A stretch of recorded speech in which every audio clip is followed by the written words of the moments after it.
은혜 있으시길 바랍니다. 지난주에는 우리가 어떻게 하나님의 뜻대로 살 것인가에 대한 고민을 나누었습니다. 오늘은 하나님의 뜻대로 사는 것이 어떠한 것이고 그것이 왜 중요한지에 대해서 좀 더 살펴보기를 원합니다. 오늘 제목이 목적을 분명히 하면 삶이 결정된다라고 하였는데, 목적이 중요하다라는 것은 아마 더 강조하지 않아도 다들 알고 계실 것입니다. 어디론가 향할 때, 또 무엇을 행할 때 그 목적이 분명해야지만 그 향하는 걸음이 더욱더 힘이 있고 또 행하는 일들이 더욱더 능률이 있을 수 있다는 것을 우리는 이미 잘 알고 있습니다. 우리가 인생을 살아가는 것도 마찬가지죠. 우리가 존재하는 목적, 우리가 살아가는 목적을 분명히 해야지만 우리가 이 인생을 좀 더 능동적으로, 좀 더 의미 있게, 또 가치 있는 삶을 살아갈 수 있을 것입니다. 물론 제가 이제 한 30년 좀 넘게 살은 제가 감히 인생에 대해서 얘기한다라는 것은 참 가짜는 것이 될 수도 있겠죠. 하지만 저의 지혜와 저의 뜻이 아니라 하나님께서 말씀 가운데 계시하신 그것을 통해서 우리 인생의 목적이 무엇인지를 우리가 깨달을 수 있기 때문에 이렇게 다시 한번 인생의 목적에 대해서 함께 말씀을 나누고자 합니다. 하나님께서는 이미 우리 인생의 목적이 무엇이라고 이미 성경을 통해서 우리에게 말씀해 주셨습니다. 우리 이사야서 43장 21절 말씀 한번 읽어보겠습니다. 이 백성은 내가 나를 위하여 지었나니 나를 찬송하게 하려 함이라. 고린도전서 말씀도 함께 읽겠습니다. 그런즉 너희가 먹든지 마시든지 무엇을 하든지 다 하나님의 영광을 위해서 하라. 지난주에도 이런 말씀 드렸던 것 같은데, 성경이 얘기하고 있는 원리는 사실 명료하고 간단합니다. 우리의 목적을 어디서부터 찾을 수 있을까요? 우리를 만드신 그분을 생각할 때 우리의 목적이 분명하게 나오는 것이죠. 항상 우리 기독교 신앙의 첫 번째 출발점은 어디가 돼야 되냐면 창세기 1장 1절이 돼야 돼요. 태초에 하나님이 천지를 창조하시니라. 하나님께서 세상을 창조하셨다는 것을 믿는다면 하나님께서 우리를 만드신 목적이 있으시다라는 것도 우리는 믿을 수 있다는 것이죠. 하나님께서 우리를 왜 만드셨을까요? 여기 우리 읽었던 성경의 구절들을 통해서 우리가 또 계속해서 함께 보는 이 말씀들을 통해서 우리가 깨달을 수 있는 것은 하나님을 예배하기 위해서 우리를 만드셨다라는 것입니다. 하나님의 영광을 나타내시려고, 우리를 통해서 하나님의 영광을 나타내시려고 우리를 만드셨다는 것을 우리는 기억해야 할 것입니다. 하나님께서 우리를 위해서 존재하시는 것이 아니라 우리가 하나님으로 말미암아 존재하게 되었다는 것입니다. 제가 지난주에도 이렇게 말씀드렸던 것 같아요. 성경은 항상 원리적으로 우리에게 그 하나님의 뜻을 제공해 주는데 그것은 명료하고 간단해요. 근데 적용하는 게 참 힘들죠. 우리의 목적도 사실은 간단합니다. 하나님의 영광을 위해서, 하나님을 예배하기 위해서 우리는 지음받았어요. 근데 이 당연한 사실이 우리의 삶 가운데 들어오면 뒤집히고 헷갈릴 때가 있다는 게 문제입니다. 그 목적을 잃어버리고 방황하게 되는 때가 참 많이 있다는 것이 문제이죠. 우리는 지금 교회에 와 있습니다. 무엇을 위해 여기에 와 있죠? 예배 드리기 위해서 와 있습니다. 우리의 지음받은 창조의 목적대로 우리가 하나님을 예배하기 위해서 이렇게 먼저 함께 모여서 예배하고, 또 예배 가운데 하나님의 말씀을 깨닫고 또 하나님의 백성으로 살아갈 수 있는 힘을 얻어서 우리는 세상 가운데 또 예배자로서 살아가는 그런 목적대로 살아가는 그런 것들을 기대하며 이곳 가운데 와 있습니다. 근데 이 목적이 상실되는 순간이 있습니다. 우리가 교회에 온 이유가 예배하기 위해서 온 것인데 마치 예배 드리는 목적을 찾을 때가 있다는 것이죠. 우리는 예배를 위해서 구원받았습니다. 그런데 어떨 때는 예배를 잘 드리면 구원받을 수 있다고 생각하는 경우가 있다는 것입니다. 우리가 예배할 때 무엇을 합니까? 하나님께서 우리에게 이미 베푸신 그 복들을 증거하고 그것으로 인해서 감사합니다. 그런데 어떨 때는 예배 드리는 것을 통해서 복 받기를 바랄 때가 있다는 것입니다. 교회에 나오고 예배하는 이유를 하나님을 위해서, 그 예배 자체가 목적으로 이곳에 모이는 것이 아니라 예배를 통해서 나의 존재가 좀 더 나아지기를 원하는 목적을 가지고 모여 있을 때가 있다라는 것이죠. 하나님을 위해서 내가 있는 것인데 나를 위해서 하나님이 계신 것처럼 우리는 하나님을 예배하기 위해서 이곳에 모인 것인데 하나님을 예배하는 걸 통해서 나의 삶이 더 나아지기를 기대하는 것을 가지고 모여 있을 때가 있다라는 것입니다. 우리가 예배드리기 위해 교회에 나온다는 이 목적을 잃어버리면 어떠한 일이 발생되느냐? 예배를 통해서 자꾸만 뭔가를 얻으려고 합니다. 예배 자체가 목적이 아니라 예배를 통해서 무언가를 얻으려 한다는 것입니다. 더 나은 삶을 원하는 것이죠. 어느 순간 목적이 뒤바뀌어 버리는 거예요. 교회에 나올 때 가끔 이렇게 생각할 때가 있습니다. 여러분, 많은 봉사들을 같이 참여하시길 간절히 소망합니다. 반사로서 지원해 주시고 또 교회에 손이 필요한 것들이 굉장히 많이 있습니다. 그 일들에 정말로 하나님을 예배하는 마음으로 그 일들을 감당하시길 간절히 축원합니다. 그런데 이 일들을 하면서도 이 일들 자체로 기뻐하거나 만족하지 못하고 이 일들을 통해서 내가 뭔가를 원할 때가 참 많이 있다라는 것이죠. 교회 일을 열심히 하면 하나님께서 나에게 복을 주실 거야 라는 생각, 또는 이 생에서는 아니라도 천국 가서 금면류관 쓰고 나아가야지 하는 생각. 여러분 한번 생각해 보세요. 이런 얘기 많이 들어보셨죠? 예전에 그 개털면류관, 금면류관. 저만 들어봤나요? 제가 자라온 교회가 문제인가요? 뭐 그런 얘기 많이 하거든요. 천국 갔는데 개털면류관 쓰고 있으면 어떨 겁니까? 근데 한번 생각해 보세요. 개털면류관 쓰고 있다고 해서 천국이 부끄러우면 그게 천국입니까? 우리가 여기서도 힘든데 거기까지 가가지고 금면류관 쓴 사람들 보면서 막 그래야 그거 천국 맞습니까? 그 천국 간증하시는 분들 혹시 얘기 들어보신 사람 계시죠? 그 예전에 천국 간증 얘기 들어보면 주로 천국을 묘사할 때 기와집, 대걸집 이런 얘기 많이 했거든요. 요즘 천국 간증하시는 분들은 굉장히 이제 막 타워 팰리스 같은 건물들 있잖아요. 천국이 재개발이 시작됐어요. 이게 다 뭐냐면 그런 거죠. 우리 목적이 예배이고 하나님을 찾는 것 자체가 목적인데 그게 바뀌어버린 거예요. 그래서 이 예배를 통해서 내 삶이 나아지길 원하고 이 예배를 통해서 정말 천국에서의 삶이 더 남들보다 더 많은 것을 갖고 싶어하는 마음이 생겨난다는 것입니다. 이렇게 목적을 잃어버린 신앙생활이 어떻게 발전되느냐면 하나님에 대한 관심이 사라지는 것으로 발전됩니다. 하나님에 대한 관심이 사라진다는 것은 하나님에겐 더 이상 관심이 없고 하나님의 손에 들려있는 선물에만 관심을 갖게 되어진다는 것입니다. 어떤 목사님께서 집회를 통해서 이렇게 말씀하시는 걸 들었어요. 오늘날 많은 그리스도인들이 세상 사람과 같은 목적을 가지고 살아갑니다. 세상에 있는 사람들은 열심히 노력해서 잘 먹고 잘 살려고 하고 교회 다니는 사람들은 하나님을 통해서 잘 먹고 잘 살기를 원합니다. 방법은 다르지만 목적은 같은 것이죠. 하나님은 어떤 분이신지 그것에 대해서는 관심이 없고 그냥 그 하나님이 어떤 분이든 나를 잘되게 해주면 된다는 쪽으로 바뀌게 되어지는 것이죠. 그래서 점점점 신앙이 기계적으로 바뀌게 됩니다. 하나님의 뜻과 하나님의 마음에 관심이 없고 그냥 어떠한 규칙을 지킴을 통해서 어떤 주어진 의무를 충실히 행함을 통해서 하나님으로부터 얻어지는 선물만을 기대하게 되는 것이죠. 이렇게 됐을 때 그 다음 단계의 모습은 신앙과 삶이 분리가 되는 거예요. 교회 안에서만 하나님을 찾고 교회 안에서만 예수님을 찾고 교회 안에서 예배를 잘 드려서 교회 밖으로 나갈 때 이 예배를 잘 드리로 말미암아 누리는 복들을 누리면서 살기를 원하는 것이죠. 교회에서는 열심히 찾고 교회에서는 하나님을 열심히 고백하는데 세상에 나가면 전혀 하나님과 상관없는 삶을 살아가고 전혀 하나님을 모르는 사람과 똑같은 삶의 방식으로 살아가게 되어지는 것입니다.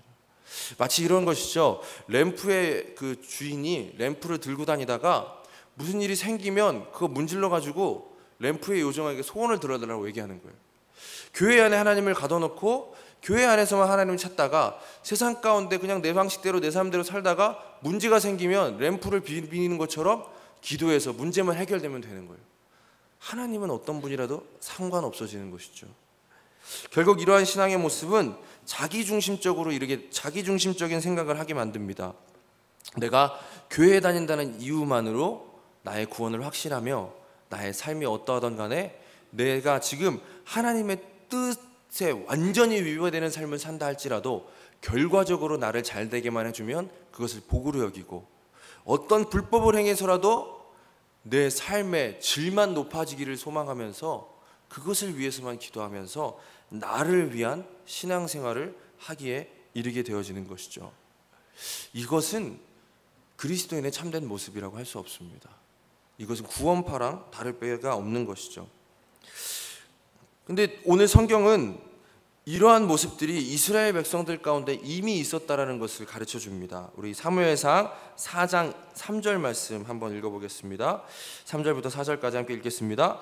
백성이 진영으로 돌아오매 이스라엘 장로들이 이르되 여호와께서 어찌하여 우리에게 오늘 블레셋 사람들 앞에서 패하게 하셨는고, 여호와의 언약궤를 실로에서 우리에게 가져다가 우리 중에 있게 하여 그것으로 우리를 우리 원수들의 손에서 구원하게 하자 하니, 이에 백성들이 실로에 사람을 보내어 사이에 계신 만군의 여호와의 언약궤를 거기서 가져왔고, 엘리의 두 아들 홈니와 비느하스는 하나님의 언약궤와 함께 거기에 있었더라. 여러분, 이스라엘 백성들이 블레셋과의 전쟁이 벌어졌습니다. 근데 블레셋한테 밀리는 거예요, 전쟁이. 그래가지고 이스라엘 백성들이 어떻게 했냐면 빨리 가서 법궤를 가져와라 이렇게 얘기하는 겁니다.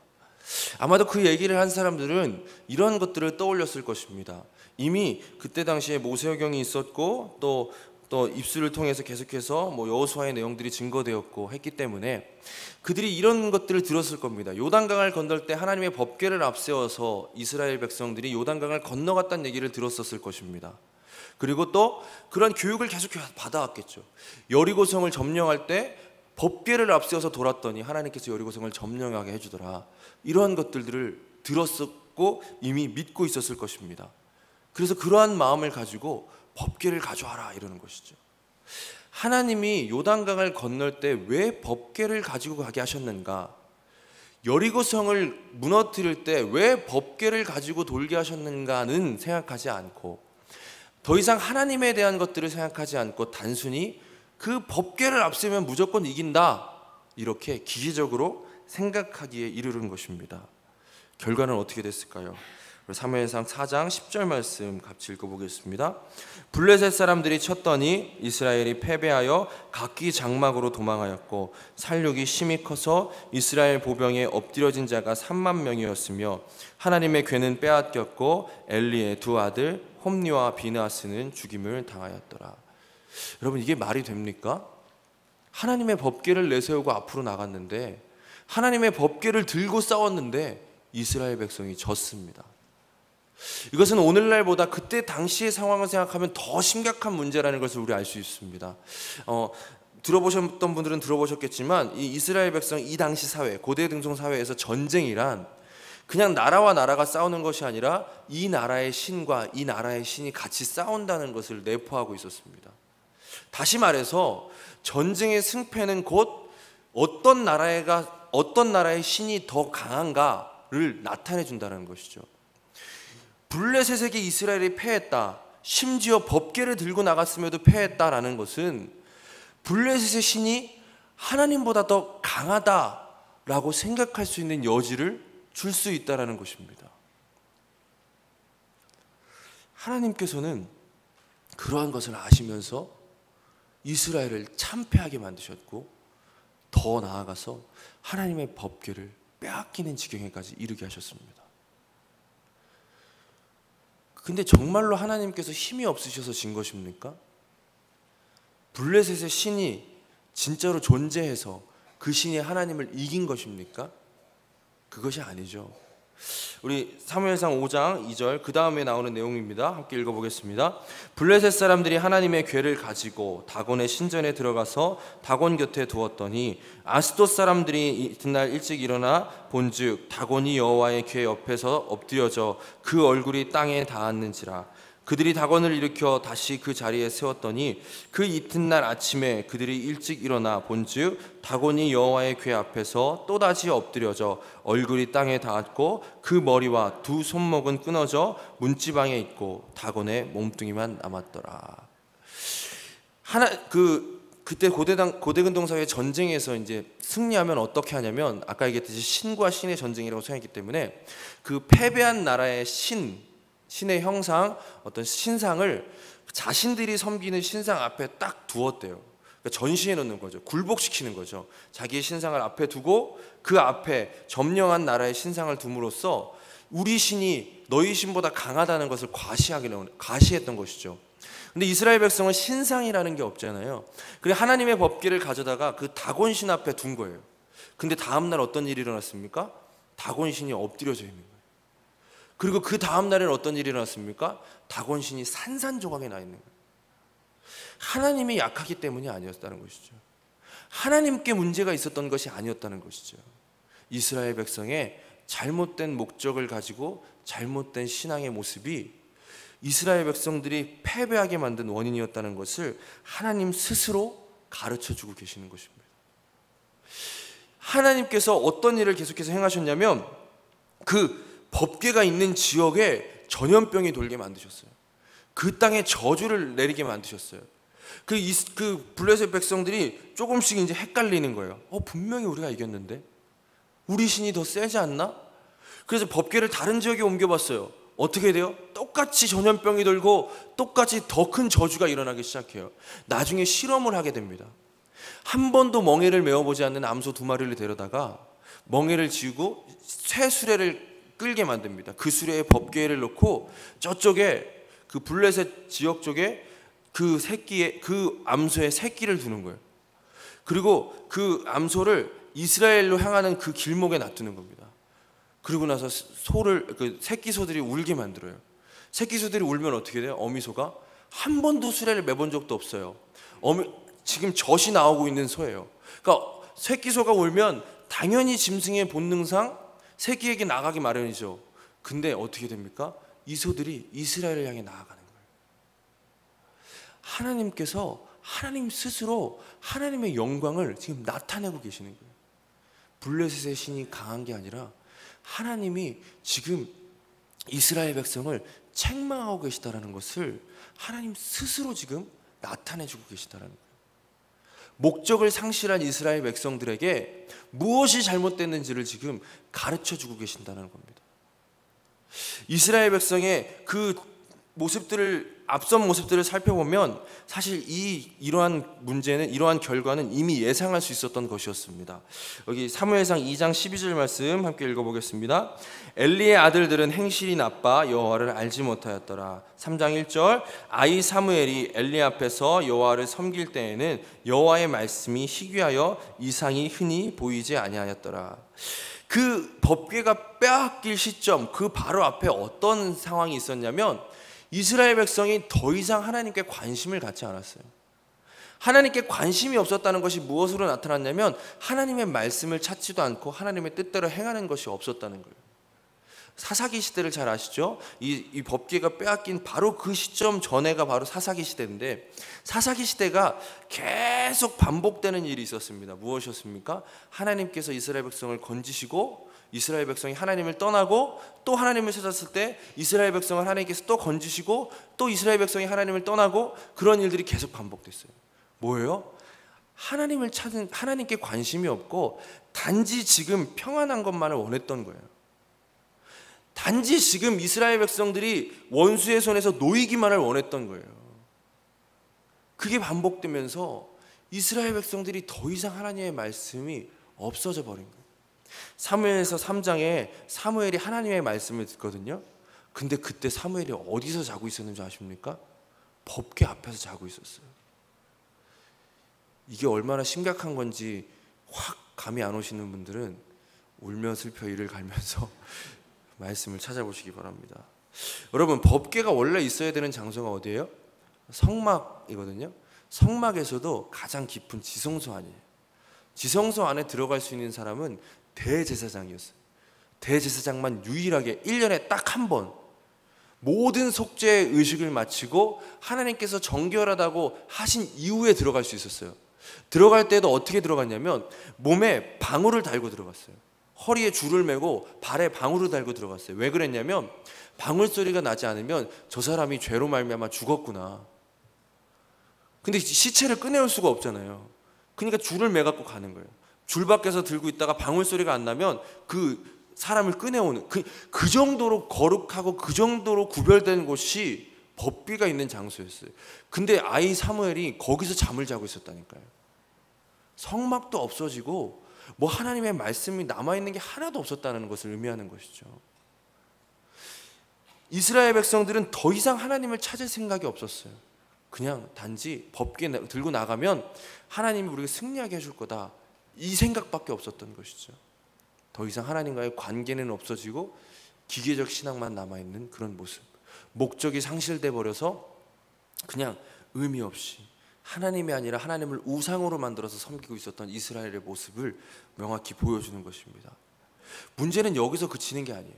더 심각한 문제가 일어났습니다. 뭐냐면 아까 그 암소 두 마리가 베스메스라는 곳에 가서 멈춰요. 베스메스가 이제 이스라엘 지경이거든요. 근데 베스메스에 멈췄을 때 이스라엘 백성들이 어떻게 하냐면 호기심을 가지고 그 여호와의 궤를 열어봐요.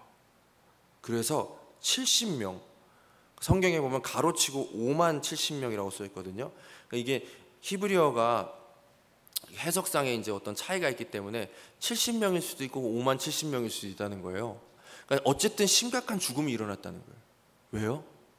하나님에 대한 관심이라고 남아있다는 것이 뭐냐면 그 하나님을 이해해 보겠다는 호기심, 그 하나님이 어떤 분인지 알려는 그 호기심만 남아있었다는 거예요. 우리는 어떻습니까?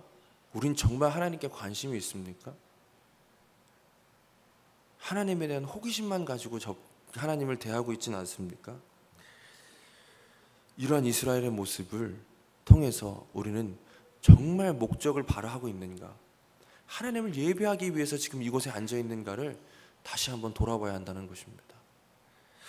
이후에 시간이 많이 흘렀습니다. 제 생각에 거의 100년 가까운 시간, 70년에서 한 80년 이상의 시간이 흐른 것 같아요. 그러니까 사무엘 임기를 마치고 또 사울의 30년의 임기를 마치고 다윗이 전쟁에서 승리하고 있을 때, 블레셋을 어느 정도 정리했을 때 다윗의 마음 가운데 이러한 마음이 들었습니다. 우리 역대상 13장 3절과 4절 말씀 함께 읽어보겠습니다. 우리가 우리 하나님의 궤를 우리에게로 옮겨오자. 사울 때에는 우리가 궤 앞에서 묻지 아니하였느니라 하매 뭇 백성의 눈이 이 일을 좋게 여김으로 온 회중이 그대로 행하겠다 한지라. 다윗은 항상 하나님에 대한 감사함이 있었어요. 그리고 자신의 삶을 돌아보면서 이제 왕으로서 이스라엘 백성을 정말로 제대로 세우고 제대로 하나님의 말씀으로 다스리고 싶었던 마음이 다윗에게 있었던 것 같아요. 그래서 다윗에게 어떤 소망이 있었냐면 하나님의 법궤를 이 왕궁으로 모셔오고 싶어하는 생각이 들었어요. 원래 광야를 지날 때 하나님의 법궤가 있었던 성막은 어디에 위치해 있었냐면 이스라엘 지파의 이스라엘 진영의 중앙에 있었거든요. 법궤를 중심으로 네 지파가 모여서 전체가 이스라엘 진영을 이루고 그 중심에서 상징적으로, 또 상징적인 뿐만 아니라 기능적으로 중심에서 계속 하나님의 말씀이 전해졌어요. 근데 이제 가나안 땅에 이르면서 땅의 분배가 이루어졌잖아요.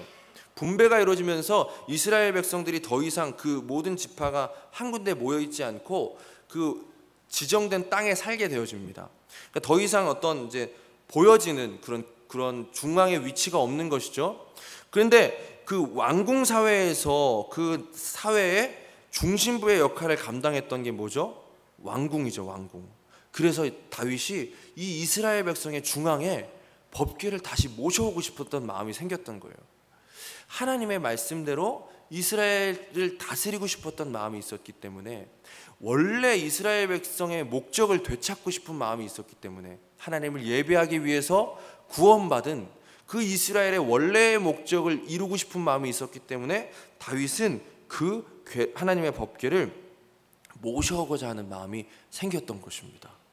그래서 다윗이 이제 그 일을 진행해 나가는 거예요. 우리도 그런 마음이 있잖아요. 하나님의 은혜를 깨달았을 때, 뭐 사경회를 통해서라든지 또 지금 계속해서 여름 이제 사역 중인데 여름 성경학교를 통해서 또 수련회를 통해서 우리가 기대하는 것이 무엇입니까? 하나님의 은혜를 깨달아서 우리 삶의 목적을 분명히 하고 그 목적대로 살기를 원하는 마음이 우리 가운데 있잖아요. 근데 그 마음이 금방 없어져 버려요. 마음은 있는데 이게 참 쉽지 않아요. 마음은 있는데 그렇게 되지 않을 때가 참 많이 있어요. 다윗도 실패했어요. 사무엘상 6장 3절 말씀 한번 다윗이 실패한 모습을 읽어보겠습니다. 그들이 하나님의 궤를 새 수레에 싣고 산에 있는 아비나답의 집에서 나오는데 아비나답의 아들 우사와 아요가 그 수레를 모니라. 다윗과 이스라엘의 온 족속은 잣나무로 만든 여러 가지 악기와 수금과 비파와 소고와 양금과 재금으로 여호와 앞에서 연주하더라. 그들이 나곤의 타죽마당에 이르러서는 소들이 뛰므로 우사가 손을 들어 하나님의 궤를 붙들었더니 여호와 하나님이 우사가 잘못함으로 말미암아 진노하사 그를 그곳에 치시니 그가 거기 하나님의 궤 곁에서 죽으니라. 다윗이 실패했어요. 다윗의 마음의 문제였나요? 근데 다윗은 실패했어요. 다윗이 열심히 부족했을까요? 여러분, 여기 수레라고 나와 있다고 해서 뭐 니어 거 이런 데다 실었다는 거 아닌 거 아시죠? 굉장히 화려하고 아마 그때 당시에 가장 뛰어난 기술을 가진 사람에게 수레를 부탁했을 것입니다. 궁중에 있는 모든 그 음악대를 동원해서 찬양하면서 다윗은 열정적으로 그 수레를 옮기기를 시도했습니다. 그런데 실패했어요. 무엇이 문제였을까요? 우리도 때로 열심히 나가잖아요. 하나님, 정말 이제부터 하나님의 마음, 하나님께서 저에게 품으신 목적대로 하나님을 위해서 살겠습니다 라고 말하는데 정작 삶에 들어갔을 때 그것이 안 될 때가 너무나 많이 있잖아요. 무엇이 문제였을까요?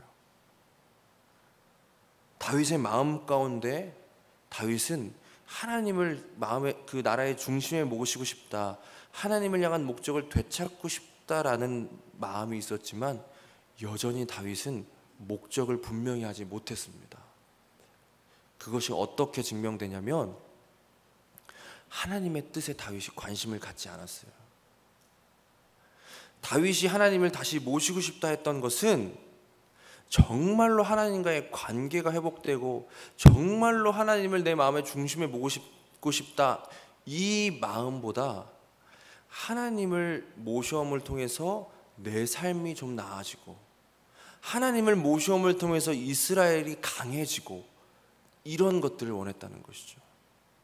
그것을 어떻게 알 수 있냐면 다윗이 하나님의 말씀대로 말씀대로 법궤를 가져오지 않았다는 것을 통해서 알 수 있어요. 여러분, 수레를 가지고 법궤를 이동했잖아요. 이 수레를 가지고 법궤를 이동하는 방식은 누구의 방식이었습니까? 블레셋의 방식이었어요. 하나님은 한 번도 법궤를 수레에 넣고 실으라는 말씀을 하신 적이 없어요. 다윗에게 열심이 있었습니다. 다윗에게 열망이 있었습니다. 정말 최선을 다하는 모습이 있었습니다. 근데 그 최선이 아직까지는 자기 자신을 위한 최선이었다는 거예요. 하나님의 뜻대로 행하지 않은 최선. 하나님께서 정말로 원하시는 것은 그 하나님의 뜻을 행함을 통해서 하나님의 마음을 알고 하나님과 하나가 되어서 그 기쁨을 누리고 그 목적대로 살아감을 통하여서 정말로 그 우리의 삶이 얼마나 가치 있고 하나님께서 우리 하나하나를 얼마나 사랑하시는지를 깨닫기 원하는 그것을 하나님께서는 원하셨는데 아직도 다윗의 마음에는 이 법궤를 모셔오면 이스라엘이 부강해질 거야, 이 법궤가 중앙에 위치하면 우리가 강해질 거야 라는 마음이 있었다는 것이죠. 우리가 실패하는 원인도 거기 있어요. 하나님의 뜻대로 살기를 다짐하는데 여전히 목적이 불분명해요. 목적이 아직도 뒤바뀌어 있어요. 내가 하나님의 뜻대로 살면 하나님이 내 삶을 잘되게 해주실 거야. 열심히 하나님의 뜻대로 살아서 내가 정말로 풍요로운 삶을 살아야 되겠다. 아직도 우리의 목적이 뒤바뀌어 있다는 것이죠. 호세아 6장 1절에 이렇게 나옵니다. 오라 우리가 여호와께로 돌아가자. 여호와께서 우리를 찢으셨으나 도로 낫게 하실 것이요 우리를 치셨으나 싸매어 주실 것입니다. 이 얼마나 멋있는 얘기입니까? 근데 하나님께서 이 이스라엘 백성의 회개를 받지를 않으세요. 그리고 6절에 뭐라고 얘기하시냐면 나는 인애를 원하고 제사를 원하지 아니하며 번제보다 하나님 아는 것을 원하노라. 제가 지면이 부족해서 기록을 안 했는데 4절에 보면 이렇게 나와요. 에브라임아 내가 어떻게 하랴, 유다야 내가 내게 어떻게 하랴, 너희 인애가 아침 구름이나 쉬 없어지는 이슬 같도다. 이스라엘의 이 회개는 참된 회개가 아니었던 거예요. 하나님께 정말로 돌아오고 싶었던 게 아니라 지금 당장의 심판만 피하고 싶었던 회개가 이스라엘의 회개였다는 거예요.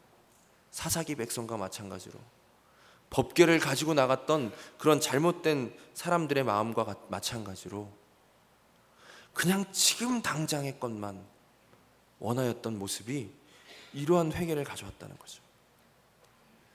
어느 순간 기독교의 신앙이 슬로건이 돼버렸어요.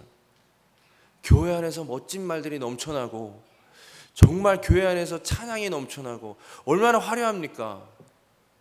어떤 분이 이렇게 얘기하더라고요. 오늘날 교회는 하나님은 없어도 될 것 같은데 전기가 없으면 예배가 안 될 것 같다고. 화려한 거 너무나 많이 있잖아요. 얼마나 최선을 다해서 예배를 드리기 위해서 노력합니까? 근데 목적이 없어져 버렸어요. 목적이 잘못돼 버렸어요. 이 예배를 잘 성공하면, 하나님께 정말로 잘 나아가면 우리의 인생이 좋아질 거야 라는 생각을 가지고 예배에 임하게 되었다는 것이죠. 하나님을 향한 목적이 아니라 여전히 나의 모습을 향한 예배를 드리고 있는 모습이 우리 가운데 있을 수 있다는 것입니다. 이렇게 마음 없는 예배, 목적을 상실하고 자기만을 위해서 드려지는 예배가 하나님의 마음을 아프게 하신다는 것을 우리는 깨달아야 합니다. 말라기서 1장 10절에 이렇게 얘기하십니다. 만군의 여호와가 이르노라 너희가 내 제단 위에서 헛되이 불사르지 못하게 하기 위해서 너희 중에 성전 문을 닫을 자가 있었으면 좋겠도다. 내가 너희를 기뻐하지 아니하며 너희가 손으로 드리는 것을 받지도 아니하리라. 부부관계에서 가장 안타까운 모습이 뭔지 아십니까? 마음 없이 의무감만 당하는 거예요. 드라마 같은 데 보면 그런 부부들 나오잖아요. 정말로 의무를 다하는데 밥도 잘 차려줘요. 정말 맛있게 차려줘요. 옷도 잘 준비해줘요. 근데 마음이 없어요. 그것만큼 힘든 게 없는 거죠. 여러분, 로봇이랑 살면 편안할 수 있어요. 근데 행복할 수는 없어요. 우리가 아무리 교회에 열심히 나오고 헌금을 많이 하고 봉사를 많이 하고 정말 하나님께 사람들이 보기에 정말 대단한 모습으로 교회 생활을 하더라도 우리의 마음이 없으면 하나님의 마음은 더 아프실 거예요. 정말 우리가 하나님을 향한 마음이 있다면 내 뜻과 내 생각과 내 열심을 내려놓고 하나님의 뜻을 찾고 하나님의 뜻에 순종하는 모습으로 나올 수밖에 없어요. 내려놓음이라는 것은 이럴 때 쓰는 단어예요. 반사 내려놓겠습니다. 그럴 때 쓰는 거 아니에요. 이 직분 내려놓겠습니다. 그럴 때 쓰는 게 아니라 제 마음을 내려놓고 제가 목적했던 거 내려놓고 하나님을 위해서 살겠습니다 할 때 쓰는 단어가 내려놓는 거예요. 다윗이 이제 이걸 깨달았어요. 역대상 우리 15장 1절 말씀 같이 한번 읽어보겠습니다. 다윗이 다윗성에서 자기를 위하여 궁전을 세우고 또 하나님의 궤를 둘 곳을 마련하고 그것을 위하여 장막을 치고 다윗이 이르되 레위 사람 외에는 하나님의 궤를 맬 수 없나니 이는 여호와께서 그들을 택하사 여호와의 궤를 메고 영원히 그를 섬기게 하셨음이라 하고 전에는 너희가 매지 아니하였으므로 우리 하나님 여호와께서 우리를 찢으셨으니 이는 우리가 규례대로 그에게 구하지 아니하였음이라 하니 이에 제사장들과 레위 사람들이 이스라엘 하나님 여호와의 궤를 메고 올라가려 하여 몸을 성결하게 하고 모세가 여호와의 말씀을 따라 명령한 대로 레위 자손이 채에 하나님의 궤를 꿰어 어깨에 매니라. 목적을 분명히 하면 우리가 무엇을 행해야 될지가 정해집니다. 목적을 분명히 하면 우리의 삶의 방법이 결정돼요. 다윗이 목적을 분명히 하였어요. 그랬을 때 뭐가 문제였는지를 깨닫게 되고 하나님의 뜻대로 행하는 것이 중요하다는 것을 깨닫게 되고 그 뜻을 행하게 되어집니다. 하나님의 뜻대로 법궤를 메어가고 나아가는 거죠. 하나님께서 주실 복이 아니라 하나님을 예배하는 것 자체, 하나님이 이스라엘의 중앙에 오셔서 주실 그 복들이 아니라 하나님이 이스라엘의 중앙에 온다라는 그것 자체를 목적으로 하고 나아가기 시작하기에 이르는 것입니다. 사무엘상 6장 10절에는 이렇게 얘기합니다. 여호와의 궤를 맨 사람이 6걸음을 가매 다윗이 소와 살찐 송아지로 제사를 드리고 다윗이 여호와 앞에서 힘을 다하여 춤을 추는데 그때에 다윗이 베옷을 입었더라. 다윗과 온 이스라엘 족속이 즐거이 환호하며 나팔을 불고 여호와의 궤를 메어오니라. 그 전에 다윗이 가져오고 싶었던 건 하나님의 법궤였지만 지금 다윗이 가져오고 있는 것은 하나님이라는 것입니다. 하나님을 모셔오는 이것 자체가 목적이 된 거예요. 예배 드리는 그 목적 자체를 다윗이 찾은 거예요. 그리고 그 가운데 그 회복된 관계 안에서 참된 기쁨을 누리는 모습을 우리는 보게 되어지는 것입니다. 우리가 목적을 분명하면 우리의 삶이 하나님을 예배하는 것이라는 그 목적이 분명해지면 우리가 마땅히 행해야 될 것이 무엇인지를 깨달을 수 있어요. 하나님의 뜻대로 행하고 계십니까? 그것이 중요한 이유는 우리가 지금 어떤 목적을 가지고 살아가는지를 우리에게 가르쳐 주기 때문입니다. 우리는 하나님의 뜻을 행함을 통해 하나님을 예배하고 하나님과 더욱더 깊은 관계 가운데 나아가게 되는 것입니다. 우리가 얼마나 큰 은혜를 받아야 했는지를 우리가 깨달아 알 필요가 있어요. 아모스서 9장 11절 말씀 한번 읽어보겠습니다. 그날에 내가 다윗의 무너진 장막을 일으키고 그것들의 틈을 막으며 그 허물어진 것을 일으켜서 옛적과 같이 세우고. 하나님께서 약속하셨어요. 언약을 맺으셨어요. 다윗의 무너진 장막을 일으키시겠다는 것이죠. 이 다윗의 지금 그 바른 목적을 가지고 하나님을 마음의 중심 가운데 모시고 하나님을 참되게 예배했던 그 다윗의 장막을 이제 일으키신다라고 하나님께서 약속하셨거든요. 그리고 예수 그리스도 안에서 우리 안에 이 다윗의 장막을 일으키신 거예요. 그게 바로 구원이에요. 구원은 우리 인생의 목적이 아니라 과정이라는 것을 반드시 기억하시기 바랍니다. 여러분, 우리 자부심을 가져야 돼요. 우리가 어떤 존재인지 아십니까? 이 땅에 그 피조물로서 창조주의 목적을 유일하게 이룰 수 있는 자격이 주어진 사람이 우리들이에요. 하나님을 예배한다라는 것은 우리가 만들어진 그 목적에 합당한 삶을 살아간다는 것이거든요. 근데 이것은 죄악 가운데 있는 인간들은 불가능한 것이에요. 왜요? 그 죄로 말미암아 하나님을 알 수도 없고 하나님을 찾을 수도 없어요. 근데 하나님께서 우리에게 어떤 은혜를 베풀어 주셨습니까? 예수 그리스도를 이 땅 가운데 보내셔서 우리를 위해서 모든 죄값을 치르게 하시고 성령 안에서 우리에게 믿음을 주셔서 또 성령으로 말미암아 그 일들을 행하게 하셔서 만들어진 지음받은 목적에 합당한 삶을 살아갈 수 있는 존재로 우리를 바꿔주셨어요. 이 하나님의 그 창조의 목적대로 살아갈 수 있는 자격은 예수 그리스도 아래 있는 사람들에게만 주어진 특별한 특권입니다. 우리가 그것을 위해서 선택되었다는 것을 우리는 분명히 알 필요가 있어요. 요한복음 4장 23절은 하나님을 예배한다는 것이 무엇인지 어떻게 예배할 수 있다는 것을 잘 가르쳐 줍니다. 우리 함께 읽어보겠습니다. 아버지께 참되게 예배하는 자들은 영과 진리로 예배할 때가 오나니 곧 이때라. 아버지께서는 자기에게 이렇게 예배하는 자들을 찾으시니라. 하나님은 영이시니 예배하는 자가 영과 진리로 예배할지니라.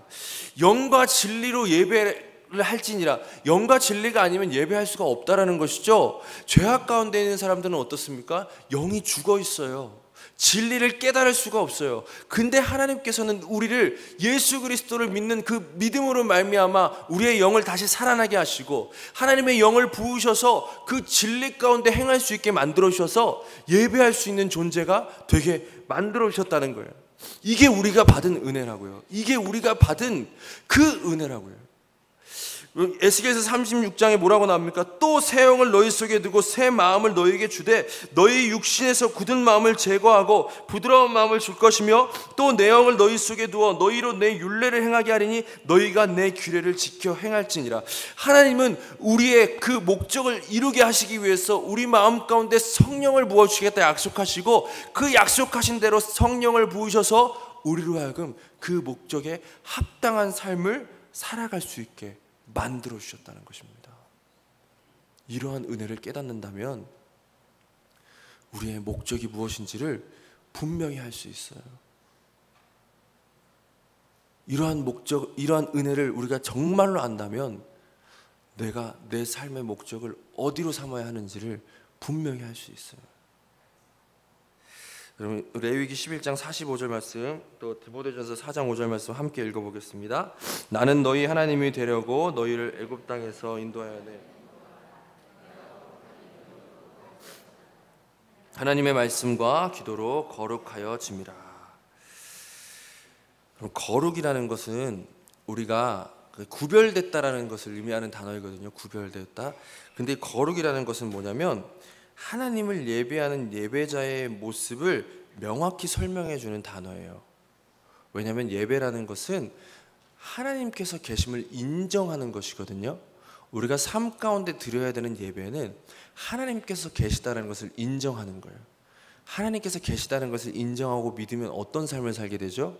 하나님께서 이 삶을 이끄신다라는 삶을 살게 돼요. 그러면 어떤 현상이 일어납니까? 세상의 방법이 아니라 주인이신 하나님의 뜻대로 행하는 삶을 살게 되어져요. 어떨 때에도 세상이 우리를 핍박할 때에도 또 세상이 우리를 유혹할 때에도 뭔가 잘못된 것 같은 일이 벌어질 때에도 우리의 생각을 고집하지 않고 하나님의 뜻대로 행하게 되어져요. 그게 이제 참된 예배거든요. 그러한 삶의 모습을 딱 설명해 주는 단어가 거룩이라는 단어예요. 구별됐다는 거죠. 구별됐다는 거. 근데 이 거룩이 어떻게 가능해지냐면 말씀과 기도로 가능해진대요. 이걸 기계적으로 받아들이지 않기를 원합니다. 말씀을 많이 보고 기도를 많이 하면 거룩해진다는 것이 아니에요.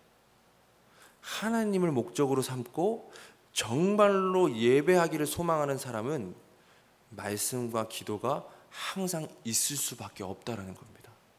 왜요? 하나님을 찾을 수밖에 없으니까. 우리가 어디서 하나님을 찾을 수 있습니까? 말씀이 아니라 다른 데서 찾는 건 잘못된 거예요. 물론 우리는 기도하는 가운데 하나님께서 주시는 감동들을 믿습니다. 어떤 일을 결정할 때 하나님께서 어떤 감동을 주어서 행하게 하는 것을 믿습니다. 근데 그것을 절대적 기준으로 삼진 않아요. 왜요? 지난주에도 말했던 것처럼 내 생각이 포함될 수가 있기 때문에 절대적인 하나님의 기준과 분명한 하나님의 모습은 이 말씀이 아니고서는 알 수가 없어요. 말씀을 읽는다는 건 그런 겁니다. 하나님께 관심 있고 정말 내 삶의 목적대로 살기를 소망하는 마음이 내 안에 있다라는 거예요. 기도가 무엇이죠? 말씀을 통해서 말씀을 읽을 때 우리의 생각으로 다 이해할 수 없고 우리의 지혜로 깨달을 수 없기에 하나님께 이 말씀을 통해서 하나님의 뜻, 하나님께서 무엇을 행하기 원하시는지를 깨닫고 하나님께서 무엇을 기뻐하시는지를 깨닫고 싶어하는 마음이 있어서 하나님께 간구하는 거예요. 또 그 뜻을 알매도 그것을 행할 수 없는 내 자신을 발견하고 그 뜻대로 행하기를 소망하면서 하나님께 계속 나아가는 게 바로 기도의 모습이라고요. 그냥 거룩의 삶을 살기 원하는 모습, 내가 정말로 하나님을 예배하고 싶어하는 그 모습이 있는 자는 말씀과 기도의 삶을 살아갈 수밖에 없게 되어진다는 것이죠.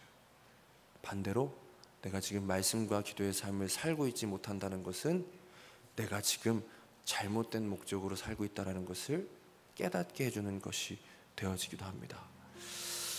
말씀을 정리하겠습니다.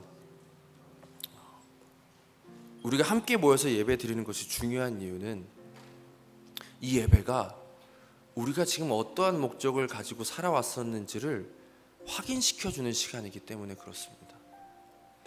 우리가 한 주간의 삶을 정말 예배자의 모습으로 살아왔다면 우리의 이 예배를 통해서 우리는 다시금 하나님으로 인해서 기뻐하게 될 것이고, 다시금 하나님으로부터 행해야 할 바를 깨닫게 될 것이고, 하나님의 말씀대로 예배할 수 있는 힘을 얻게 될 것입니다. 반대로 내가 여전히 한 주간의 삶을 나 자신을 위해서 살아왔었다면 이 예배가 지루할 수도 있고, 이 예배를 통해서 또 다른 무언가를 기대하는 모습을 발견할 수도 있게 될 것입니다. 우리의 목적을 분명히 하시기 바랍니다. 우리는 예배하기 위해 창조된 자이고, 이미 하나님께서는 예수 그리스도를 통해서 그 모든 것을 다 이뤄 놓으셨어요.